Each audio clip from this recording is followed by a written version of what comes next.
mais tarde. Poxa, fiquei esperando ele sair com as teias, né? Mas foi quase. Vai acontecer. Inícios, entendendo a história da salvação e o seu lugar nessa história. Hoje vamos abordar um tema que muitos evitam falar a todo custo, e eu preciso te avisar, alerta de gatilho. Hoje falaremos sobre a morte.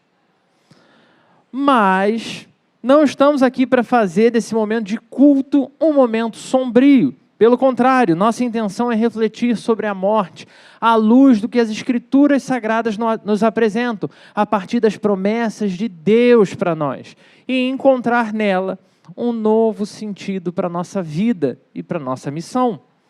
Morte, que já descobrimos que, segundo o próprio texto de Gênesis, capítulo 3, é uma das consequências do pecado. E logo mais à noite, conversaremos sobre os impactos dessa morte na nossa vida hoje. Mas, para que a gente possa entender tudo isso, teremos como fundamento o livro de Gênesis, que é a fonte dessa série nossa de estudos, explorando tal assunto a partir, hoje de manhã, de duas figuras bíblicas, Caim e José. Você achou que era Abel, né? Mas não é. Não é, é outro. E olhando para a forma que ambos enfrentaram o tema da morte, tentaremos extrair então o que podemos aprender para as nossas vidas. Veremos também como a morte e a ressurreição de Cristo são centrais para a nossa fé e para a nossa esperança. Ao final, o objetivo é que todos nós possamos encarar a morte não mais com medo, mas com uma nova perspectiva de propósito, uma perspectiva de esperança, de que Deus segue no controle de tudo. Vou pedir para que você abra sua Bíblia em dois textos durante a mensagem de hoje. E aí, eu sei, é um pouco mais difícil manter dois textos quando a gente lê no celular, mas confia, guarda os textos aí. Procura manter o acesso a ambos, para que a gente possa se aprofundar durante a exposição.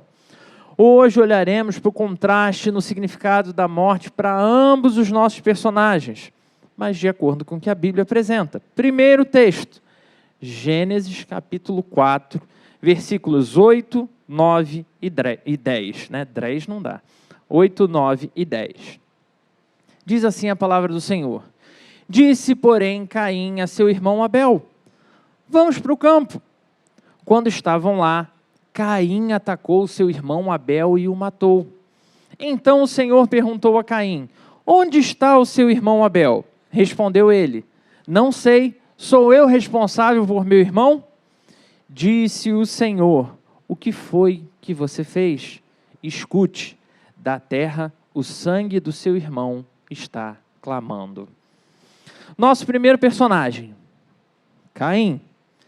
E em Caim, a gente já percebe, se você voltar e ler o inicinho do capítulo 4, você já vai perceber claramente aí 3 pontos muito claros na vida de Caim: desobediência, desespero e isolamento. A história de Caim, o primeiro filho de Adão e Eva, narrado nas Escrituras, é uma das histórias mais conhecidas e impactantes de toda a narrativa de Gênesis. Caim e seu irmão Abel apresentam nesse capítulo 4 ofertas ao Senhor. Mas apenas a oferta de Abel é aceita por Deus. A de Caim foi rejeitada. E a partir daí começa a ficar mais evidente os elementos da queda na vida do nosso personagem. Inveja, ressentimento começam a dominar o coração, os pensamentos, os planos dele. O próprio Deus tinha rejeitado a sua oferta. Você tem noção do que pode significar isso? Então a reação de Caim a essa rejeição nos dá uma visão profunda da sua relação com Deus, mas também da sua relação com o próprio tema da morte. Caim ficou tão irado, que ao invés de buscar entendimento, Senhor, o que aconteceu? Senhor, como eu posso te agradar? Senhor, o que eu posso fazer para o Senhor realmente receber a minha oferta? Ou simplesmente tentar corrigir possíveis erros ali. Caim deixou o ressentimento crescer no seu coração, até cometer o primeiro assassinato. matando seu irmão. Poderíamos talvez pensar que para ele a morte de fato não significasse nada. Então, fiquei chateado, eu mato você. Você me irritou, eu mato você. Assim como a própria vida passa a não significar mais nada, apenas uma coisa útil. Ou seja, se algo me tem valor imediato, vale a pena, eu posso tolerar. Se não tem, não tem por que eu dedicar tempo e atenção. Aquela pessoa não vale a pena. E mais, se essa pessoa me traz algum problema, se ela me traz alguma dificuldade, se ela me fere, de qualquer forma que seja, ela tem que pagar por isso. Ela tem que, eu tenho que me vingar dela, ela tem que sofrer, porque me fez mal. Por que esse pensamento? Porque quando olhamos dessa forma, somos nada mais, nada menos do que o centro de todas as coisas. Porque eu importo. Importa como eu me sinto. A minha história é a história mais importante do mundo. Eu sou o protagonista desse filme. E será que foi isso que aconteceu aqui com Caim? Ou talvez você esteja olhando e falando, pastor, a história é tão curtinha, são poucos versículos aí. Como você consegue ser tão duro com o pobre Caim, tadinho? Quando a gente olha para esse texto e encontra a forma como Deus se aproxima e a forma que Deus lida, fica evidente como o coração de Caim era duro. Quando Deus confronta Caim, ele responde de forma desafiadora ao próprio Deus. Cara, nem eu, em toda a minha puberdade, respondia algo desse tipo para meus pais. Olha o que ele respondeu. Sou eu guardador do meu irmão? Não, talvez eu tenha falado alguma vez. Sou eu guardador do meu irmão? Só que ele falou isso para Deus, cara. Por isso a consequência desse ato de Caim foi tão severa. Caim foi amaldiçoado e se tornou um fugitivo, vivendo com medo constante de ser morto. Caim representa aqueles que, diante da adversidade, escolhem um caminho da desobediência, escolhem um caminho do afastamento de Deus, porque me fizeram mal. Então não vale mais a pena eu ficar perto de Deus. Sofri na igreja, então não preciso mais de igreja. Me fizeram mal, então não preciso da minha família. Me fizeram mal, então não preciso mais de ninguém. E aí a sua vida pós-pecado passa a ser marcada pelo desespero, pelo isolamento. A lição aqui é clara: afastar-se de Deus e viver em pecado leva imediatamente ao medo e à desesperança. Caim representa a mim, Caim representa você. Todas as vezes que julgamos que a nossa história é mais importante do que todas as outras histórias. De maneira que a morte, para qualquer personagem relevante, a nossa história seria realmente descabida. Como Deus ousaria matar alguém tão importante para mim? Deus não pode fazer isso, eu não aceito isso. Mas a morte daqueles que nos atrapalham, a morte daqueles que nos fazem mal, é quase que como se fosse uma bênção. Deus, manda um raio na cabeça do fulano. Deus, que aconteça algo ruim na casa dele. É esse o nível de coisas que passam no nosso coração. Mas vamos olhar para relembrar também sobre o nosso segundo personagem do dia. Segundo texto. Agora a gente vai para o final de Gênesis, capítulo 50, versículos 24, 25, 26 e 27. Gênesis 50, do 24 ao 27. Diz assim a palavra do Senhor: antes de morrer, José disse a seus irmãos: estou à beira da morte, mas Deus certamente virá em auxílio de vocês e os tirará dessa terra, levando-os para a terra que prometeu com juramento a Abraão, a Isaque e a Jacó. E José fez que os filhos de Israel lhe prestassem um juramento, dizendo-lhes: quando Deus intervier em favor de vocês, levem os meus ossos daqui. Morreu José com a idade de 110 anos, e depois de embalsamado, foi colocado num sarcófago no Egito. Só até aqui agora. Se Caim era tudo isso que a gente falou até agora, representando o caos, José é o representante da fidelidade, da esperança e da redenção. Contrastando fortemente com Caim, encontramos José, cujas histórias são narradas nos capítulos finais agora do livro de Gênesis. José, se você não se lembra, foi o 10º filho do patriarca Jacó. Era também o único filho da esposa que ele realmente amava. O que por si só já faz a história parecer bem ruim. Quando você tem uma esposa que se é amada e uma esposa que não é. Filho da que é amada e filhos da que não é amada. Logo, o filho mais amado, o filho mais mimado por esse pai era José. Isso fez que José não fosse uma figura muito fácil para se lidar. E isso gerou, inevitavelmente, a antipatia e o ciúme dos seus irmãos. Inveja que parece produzir o mesmo sentimento que aconteceu lá no coração de Caim, só que agora no coração dos irmãos de José. Porém, nessa história, eles vão apresentar um pouco mais de misericórdia. Eles não são tão maus quanto Caim. E talvez até o senso de terem sido bonzinhos com o irmão, porque eles pensaram em matar, mas não mataram. Deixei meu irmão sair vivo. Olha como eu sou bonzinho. E aí o que eles fazem?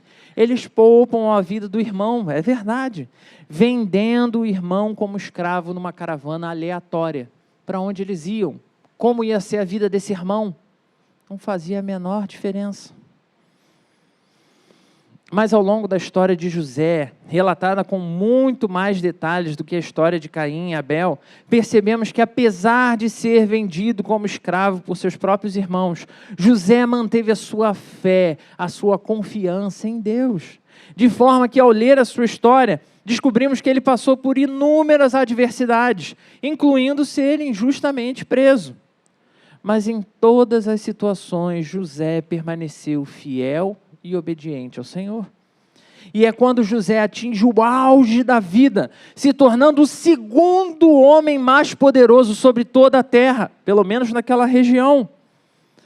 Ele era o mais importante abaixo apenas de Faraó. E é nesse momento que o plot da história vem à tona. Quando tudo parece, realmente no auge. Num período de fome e escassez sobre toda a terra, ele reencontra aqueles irmãos. Só que agora os irmãos estão famintos e em condições difíceis, buscando refúgio e alimento. E o pior, os irmãos não reconhecem José, mas José reconhece os irmãos. Lembra daquela história? Quem fez mal esquece, mas o que sofreu, lembra exatamente como foi? E com muita facilidade, irmãos, José tinha a faca e o queijo na mão para se vingar daqueles irmãos, do jeito que ele quisesse. Mas quando finalmente ele se reencontra com seus irmãos, José não busca vingança, mas oferece perdão, reconhecendo que Deus transformou o mal que tinha sido feito através daqueles irmãos em um bem sem limites para salvar não só a vida da sua família, mas toda aquela região, como a gente consegue ler em Gênesis 50, versículo 20. Por isso, no leito de morte, José reafirma a promessa de Deus de levar os israelitas de volta à terra prometida e faz seus irmãos jurarem que levarão os seus ossos quando isso acontecer, porque ele tinha certeza que ia acontecer. Onde Caim olhava e só via morte, José conseguia ver vida, ver continuidade, ver cumprimento de promessa. Onde Caim se via um elemento central da história, eu tenho que estar bem, a minha oferta tem que ser aceita. José viu a história da salvação de todo o povo, sendo muito mais importante do que a sua história particular. Onde Caim olhava e via urgência para resolver o que o seu coração precisava, José aprendeu a confiar em Deus. E no seu tempo, no tempo de Deus para realizar todas as coisas. E isso é dificílimo, porque o nosso tempo já é para ontem. Ter que esperar o tempo de Deus Não tem um outro desafio de um outro nível não, Senhor? Se a história de Caim nos expõe verdadeiramente caos moral, a história de José nos mostra o poder da fé e da esperança, mesmo quando o caminho parece perdido. Primeiro, para lidar com a morte e sequência de possibilidades de morte que se levantaram na história de José, desde nas mãos dos próprios irmãos, quando ele está dentro do poço, olhando para fora do poço, ouvindo os irmãos, vão matar ou não vamos? Eu sou a favor de matar. Ah, não, calma, pega leve, vamos, não. Daí montes vota para matar, um fica ali tentando conduzir a história. Imagina que coisa maravilhosa, decidindo se te matam ou não te matam, pessoas da sua família, né, que comem à mesa com você. Desde esse momento, até os outros momentos de caminhando pelo deserto, tendo que servir de formas bizarras, na casa de Potifar, quando ele é traído, ele manteve a confiança nas promessas de Deus. Essa atitude não só lhe deu paz, mas também serviu de testemunho para os seus irmãos e futuras gerações, quando lemos essas histórias. Viver como José significa enfrentar a morte, com a certeza de que Deus é fiel às suas promessas, promessas que são verdadeiras e que vão se cumprir. Não há dúvida. Mas não se engane. Não deixe o seu coração olhar para José como um cara diferentão, e porque ele era especial, e porque ele era diferenciado. Porque tudo isso acontece não é porque José era bonzinho, ou porque ele era capaz de lidar com tudo isso nas suas próprias forças. Porque a lição aqui é muito mais profunda do que dizer para você, então, meu irmão, saia daqui da igreja, evite ser malzinho como Caim, e tente ser bonzinho como José. É muito mais profundo que isso. Evite olhar para a morte como Caim fazia, e veja a vida como José, porque o diferencial de ambos estava no agir de Deus em seus corações. É então nesse contexto que precisamos pensar no personagem que pode gerar tal ressignificação de vida. Só tem um personagem capaz de fazer isso, e ele aparece na história muito tempo depois do Gênesis. Jesus Cristo, o personagem que é sim rejeitado nas escolhas de Caim. Jesus Cristo, o personagem que é amado e fonte da confiança de José. Como elemento central da sua história, Caim não se importava com a promessa de Deus da redenção. Ele apenas se importava com ser o centro, com resolver as suas demandas pessoais. Detalhe, irmãos, que quando a gente vê o nascimento de Caim, Eva se comporta como se Caim fosse o Messias prometido. E ela fala isso quando ele nasce, como se ele fosse o Salvador. Já lá com José, ele foi conduzido por Deus como um exemplo de que a melhor história não é a história que a gente escolhe, não é a história que a gente decide, mas a história que Deus tem para cada um de nós, apesar dos percalços que acontecem. José, ao aprender isso diante da morte, pôde compartilhar que as promessas de Deus se cumpririam e que ele queria de verdade participar dessa tal vitória, ainda que apenas com seus ossos. A certeza do que Deus tinha prometido era tão grande que mesmo que fosse muito tempo depois de morto, ele queria poder fazer parte disso. Muitos anos após a morte de Caim e José, o povo de Deus recebeu o cumprimento da gloriosa promessa de salvação. Jesus Cristo então foi enviado como aquele que restauraria o povo de Deus. E aqueles que o receberam, trataram Jesus exatamente como Caim fez com Abel. E diante de tanto poder e graça, ao invés de adorá-lo, preferiram matá-lo. À semelhança de Abel, Jesus realmente morreu de maneira inocente. Mas diferente da história de Abel, Jesus não permaneceu morto. Ele ressuscitou. De maneira que hoje podemos aproximar nossa leitura da morte da leitura de José, não pela experiência pessoal de ter sido vendido, traído, humilhado, mas pelo conhecimento da história de Cristo, o seu Salvador pessoal. Pois a morte e a ressurreição de Cristo são o centro da nossa esperança, irmãos. Esperança que se supera até mesmo quando tratamos do tema mais difícil para nós, que é a morte.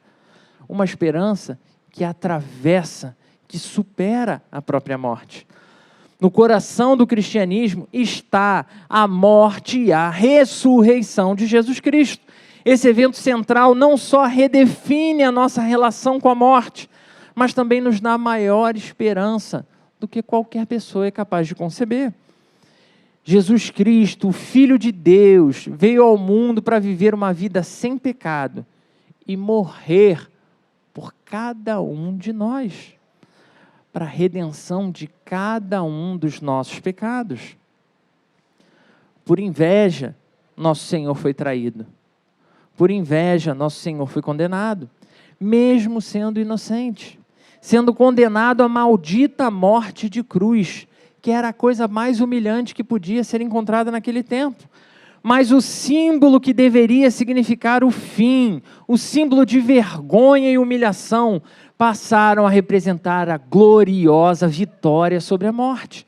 Naquela cruz, Jesus carregou nossos pecados e sofreu a punição que cada um de nós merecia. A morte de Cristo não foi um fim trágico, mas foi um ato de amor e redenção. Um ato de quitação de dívida, para que uma vez liberto dos nossos pecados, pudéssemos viver não apenas sem culpa, sem o peso dos nossos erros passados, mas também uma vida sem remorso, sem o desejo de vingança. Entender o sacrifício de Cristo nos ajuda a ver a morte sob uma nova luz. Em vez de temer essa morte, podemos vê-la como um portal para a vida eterna, garantida pelo sacrifício de Jesus Cristo, que não só ressuscitou, mas disse que todos ressuscitaremos um dia.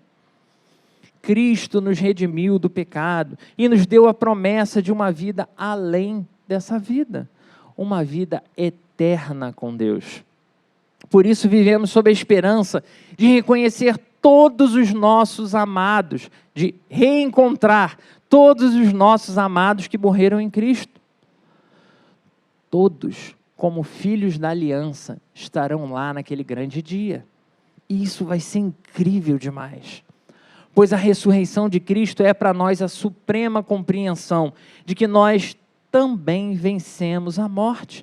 Ela não mais tem poder sobre nós, pois não determina o nosso fim. Mesmo a coisa mais limitante que esse mundo pode impor, não é mais o fim. A ressurreição de Cristo é a prova definitiva de que Ele venceu a morte. Ela não pôde segurá-la e por meio dele recebemos a promessa de que também já vencemos. Então a ressurreição de Cristo nos dá esperança, nos dá coragem para enfrentar esse tema doloroso. Sabemos que, assim como Cristo ressuscitou, cada um de nós ressuscitará também. Essa certeza transforma a nossa visão da morte, de algo assustador, para uma transição verdadeira, para o que será a glória eterna. Nos capacitando a viver uma vida de propósito, uma vida de esperança, mesmo diante dos panoramas mais cruéis e perversos. Mas como essas histórias e a centralidade da morte, como a ressurreição de Cristo, com todas essas coisas em mente, como podemos aplicar tudo isso na nossa vida diária? Essa é a grande pergunta que eu quero que você reflita de manhã agora. Então vamos às nossas aplicações. Ponto 1, anota aí para você poder conversar lá no seu núcleo. Viva com confiança nas promessas de Deus. Viva com confiança nas promessas de Deus. Assim como José, devemos viver com a firme convicção de que Deus cumprirá cada uma das suas promessas. Isso não é será que Ele vai cumprir, Ele vai cumprir. Essa confiança nos dá esperança, é essa confiança que nos capacita a enfrentar as dificuldades com coragem. Mas parando para falar objetivamente, como seria possível viver um negócio desse? Como que eu consigo confiar em Deus quando eu não tenho mais nada para me sustentar? Como confiar em Deus como o desespero tomou meu coração? Como confiar em Deus quando a morte me dominou?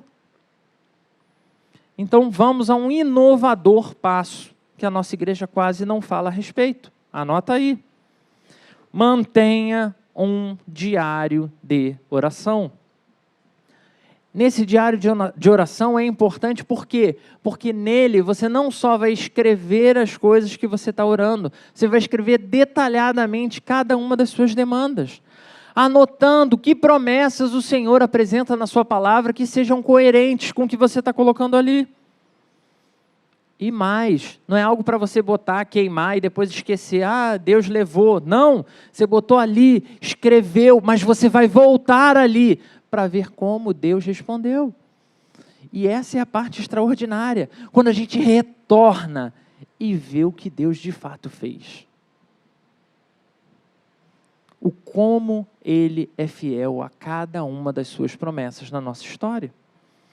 Mas também tem algo mais que pode ser feito, não só o diário de oração, que talvez você vai dizer, Felipe, eu não gosto de escrever, né? É difícil, eu não tenho tempo. Não tem tempo para um monte de coisa, né? Mas enfim, eu não consigo fazer um negócio desse. Tem uma outra forma que pode te ajudar muito, que é compartilhe testemunhos de como Deus tem cumprido suas promessas com os seus amigos. Fala de como Deus tem agido na sua história com os seus familiares. Porque a gente precisa entender que quando eu compartilho os feitos de Deus, é importante para as pessoas entenderem que Deus ainda faz nos nossos dias. Mas também é importante, quando novos momentos de sofrimento vierem, as pessoas mais próximas a nós vão chegar e vão falar, eu sei que está doendo, mas você lembra o que Deus fez lá atrás? Você lembra que Deus sustentou você?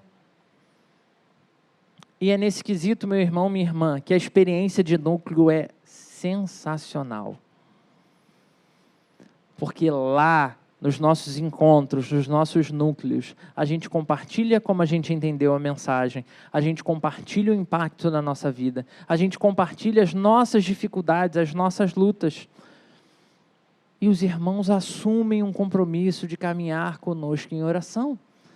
E eles nos lembram, caramba, finalmente foi ao ponto de eu poder falar aqui numa pregação, ano passado, que a oração da Laura era sensacional. Você lembra disso? Na verdade, no ano retrasado. Ao ponto de falarmos em situações, né, na igreja, no encontro dos jovens, nos retiros das mulheres, falarmos que Deus pode não ter feito exatamente o que eu pedi, mas na história do irmão tal, ele fez coisas extraordinárias.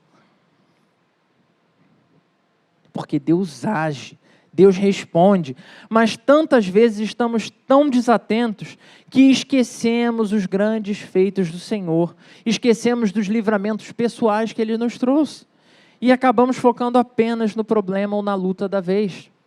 E aí é como se Deus nunca tivesse feito nada. Sabe aquela oração, poxa Deus, eu nunca te pedi nada? Então, ela é muito mais verdadeira do que a gente gostaria de admitir.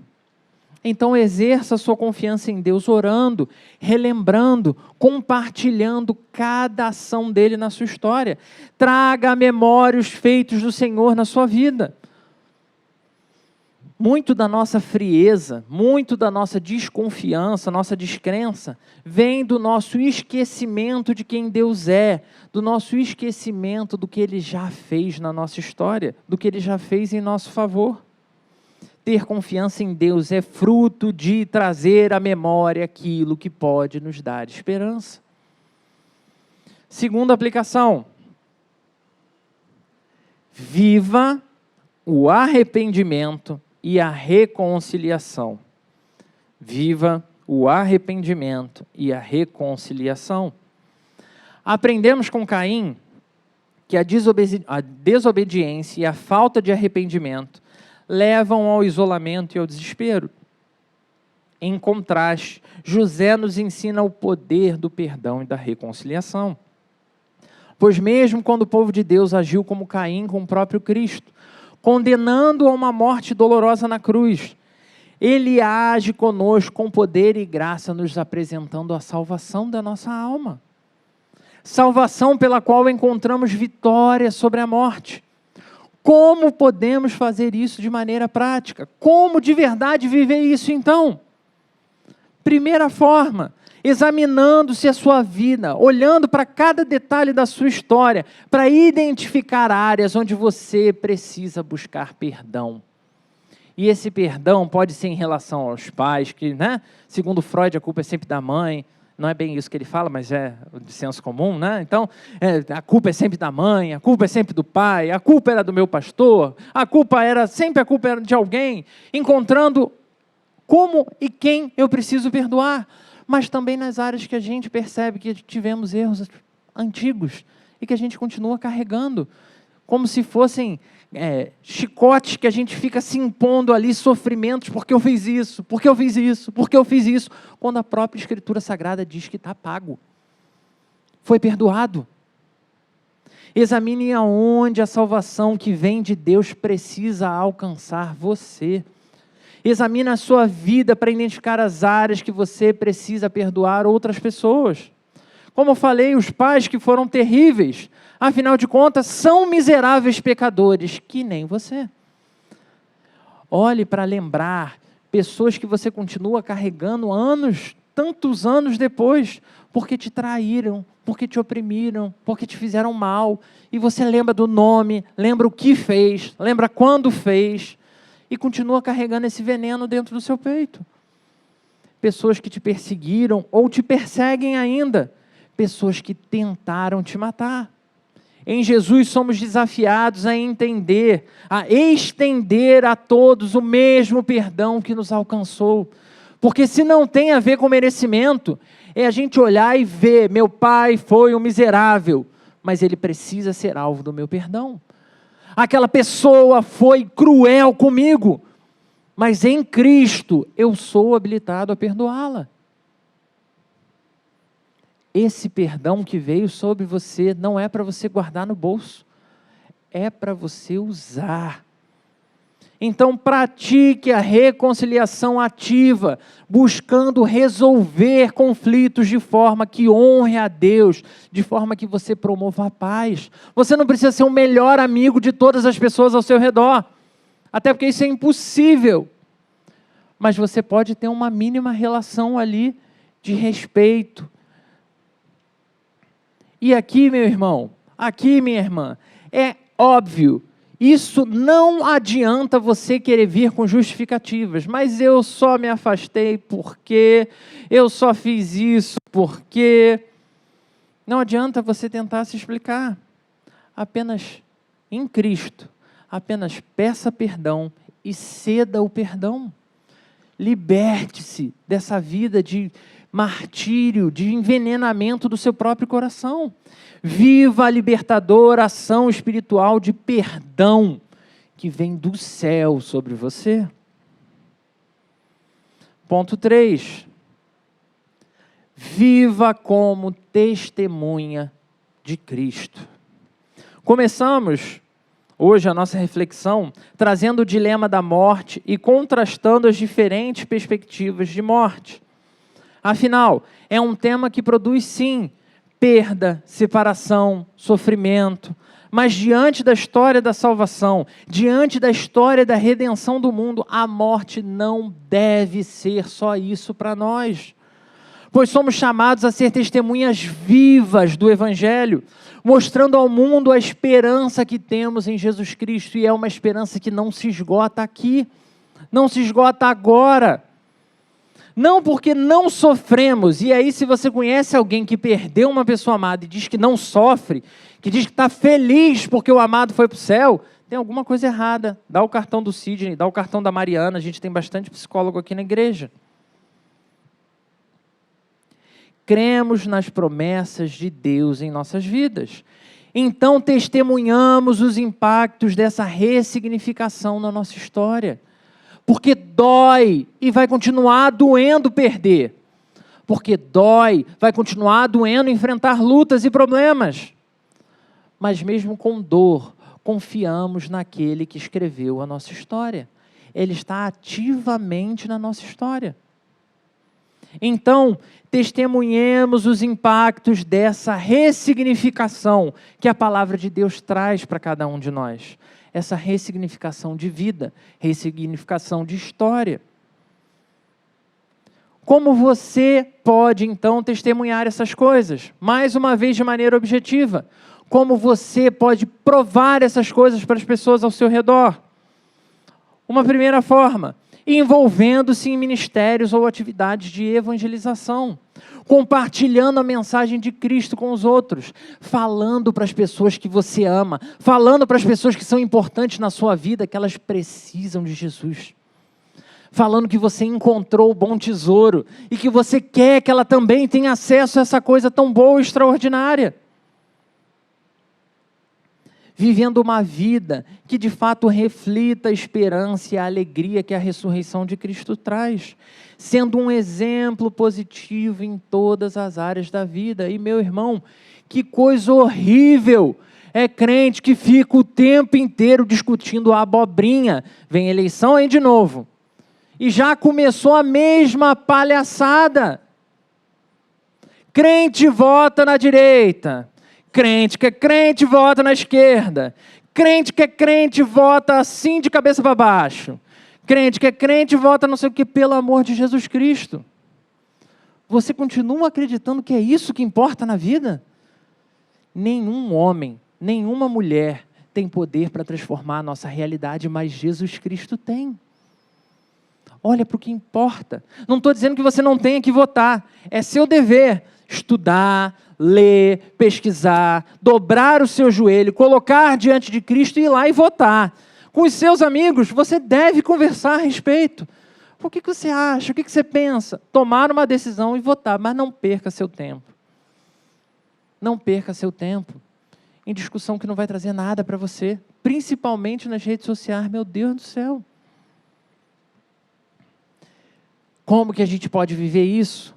Vivendo de verdade o compromisso de ajudar todos ao nosso redor a reconhecer as fagulhas da glória, fagulhas que trazem o céu até nós, tanto nos dias alegres e bons como nos dias difíceis. E de novo, é a diferença daquela pessoa que consegue olhar e dizer, eu sei, está ruim, estou sem forças essa semana. E aí o seu discurso não vai ser nem aquele positivista, né, de dizer, não, vai dar tudo certo, Jesus venceu, então você vai vencer. Porque nem sempre a gente vai vencer. E não existe promessa de que a gente vai vencer em tudo, ok? Olha de novo para a vida de José. Ele venceu no final, mas no processo tiveram muitas derrotas dolorosas. O compromisso do Senhor é com a nossa história de forma global, é com o nosso final. Ele estará conosco mesmo nos momentos que a gente achar que foi derrotado. Por quê? Porque não é o fim.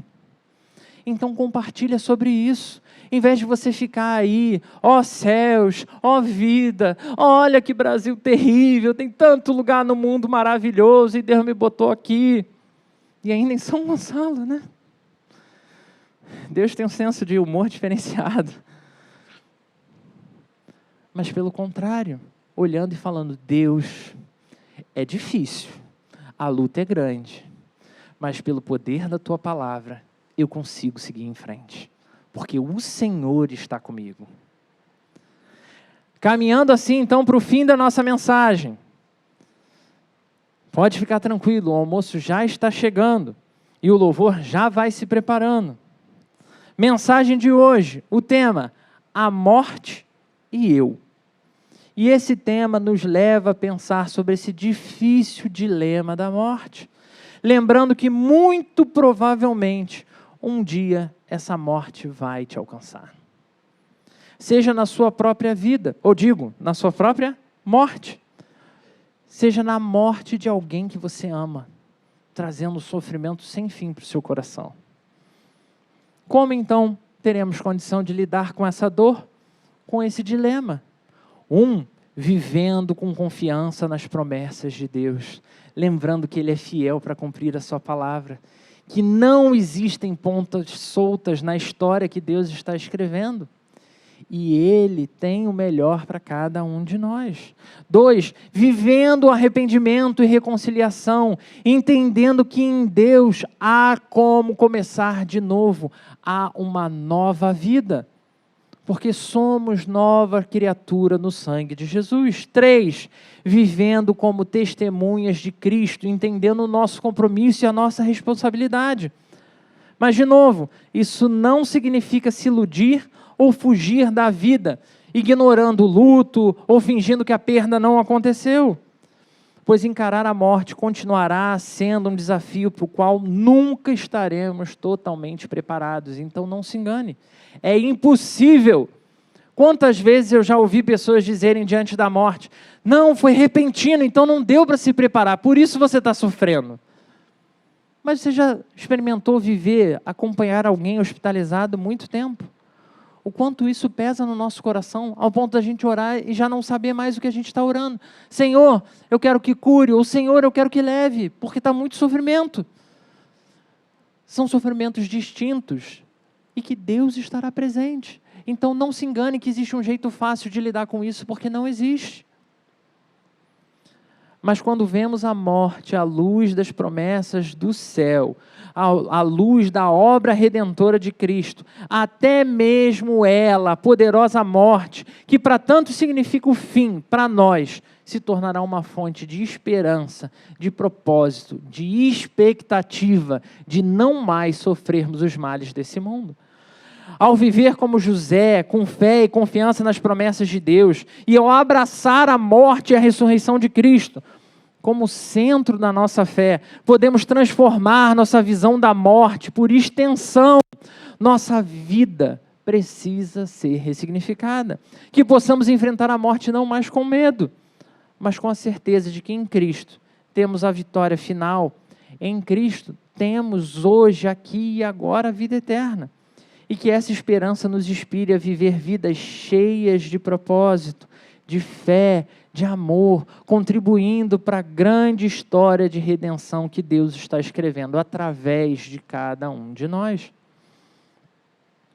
Esse é o momento em que o próprio Deus nos chama a conhecer a gloriosa dádiva de sermos seu povo, santo e escolhido, transformado, para de uma vez por todas, no poder do sangue de Jesus, sermos vitoriosos sobre a morte. Jesus Cristo venceu.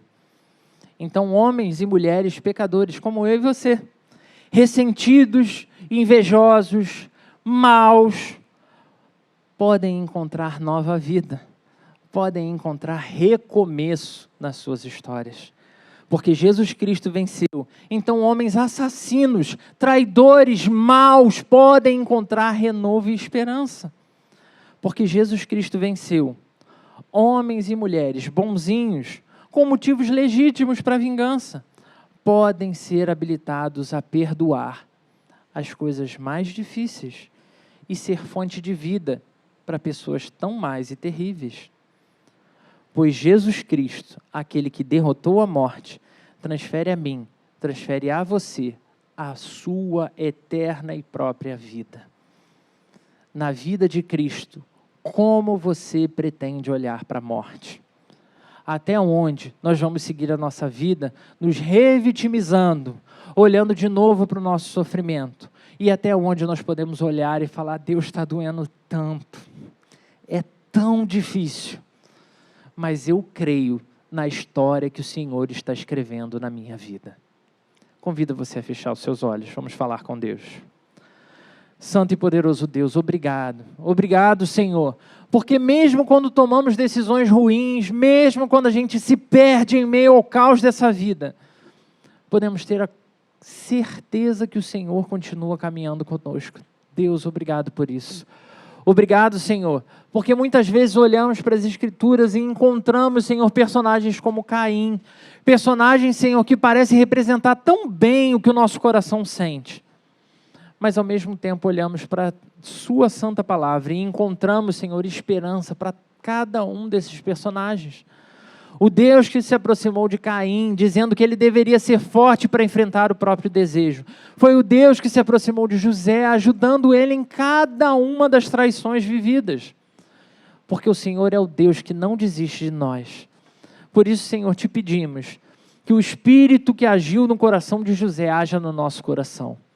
Que o Espírito que tem poder para trazer vida aos mortos, haja na nossa vida com poder e graça. E que mais uma vez tenhamos a consciência de que somos teus, somos o teu santo povo.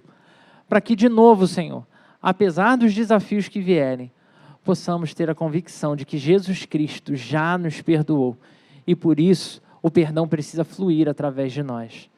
Deus, dá-nos essa certeza hoje, para que hoje sejamos veículos, Senhor, testemunhas vivas de que homens e mulheres podem encontrar em Jesus esperança para suas histórias, apesar da morte, apesar das lutas, porque o venceu. Em nome de Jesus. Amém.